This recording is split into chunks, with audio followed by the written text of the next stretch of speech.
In this video, we will see how to track the addition to the cart on our e-commerce website built on Framework. In practice, when someone clicks on the button to add to the cart, Framework360 will track the click and potentially send it to advertising platforms like Facebook, Ads, Google, RDS, etc. To track the addition to the cart, it is indeed very simple.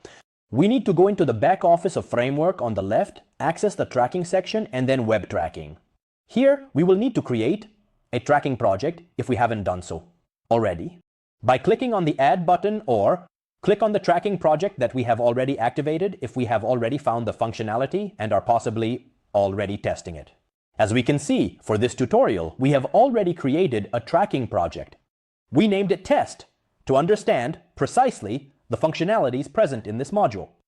And then we added a fake Facebook ADS pixel to see indeed how Facebook would detect the click on the Add to Cart button.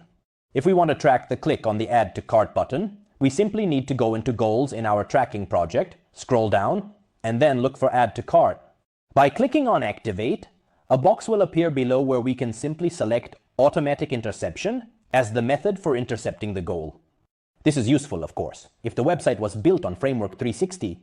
In the case that the website was built on a third-party platform like WordPress, PrestaShop, etc., and we want to integrate Framework360, we would need to do the tracking manually. And here we would have to work with JavaScript to clearly integrate it into our external website and allow Framework360 to track the goals and possibly send them to Facebook, Ads, Google ADS, etc. In this case, since the website was built on Framework360, we can let it automatically intercept. As we can see, in fact, all the additional sections will close, and we will see that Framework360 will already suggest an event to track, called Add to Cart. In practice, when someone clicks Add to Cart, among the statistics up here, we will also see Add to Cart 1, 2, 3, 4, and so on, based on the number of clicks that have occurred from the visitors who have visited our e-commerce website. If we indeed want to send the tracking actions to Facebook ads as well, since we have already inserted the pixel in the section we saw previously, we simply need to click on Enable Third-Party Tracking, and we can see that Framework360 will suggest the box of the advertising platform that we added in the settings section. In fact, we can also enable Microsoft Ads, Twitter, Google Tracking, Google Analytics, Tag Manager, Google Ads, TikTok, etc. Depending on the platforms we have enabled, indeed, if we insert a fake TikTok pixel, we can see that TikTok will also have opened here. In this case, we will see that Facebook Ads, since it has standard events including Add to Cart, will receive the Add to Cart event every time someone clicks the Add to Cart button. Additionally, the TikTok pixel will also receive Add to Cart every time the completion of a goal occurs. Let's click on Save and see how it actually works. By reloading our product page, let's pretend a visitor has landed, for example, from a Facebook campaign on our product page. They will like the image, possibly the product description, and will click Add to Cart.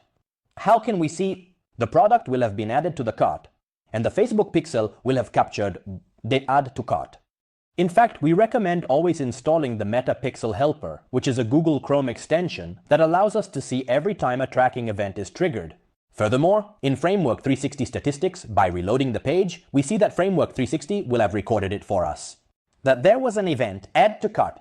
As we can see, in fact, by clicking on the eye icon here on the right, we will also have certain statistics, including the browser used by the visitor, the device, which is indeed a desktop device. It is not a smartphone, and the operating system will obviously also record when the conversion occurred, the time, the seconds, etc.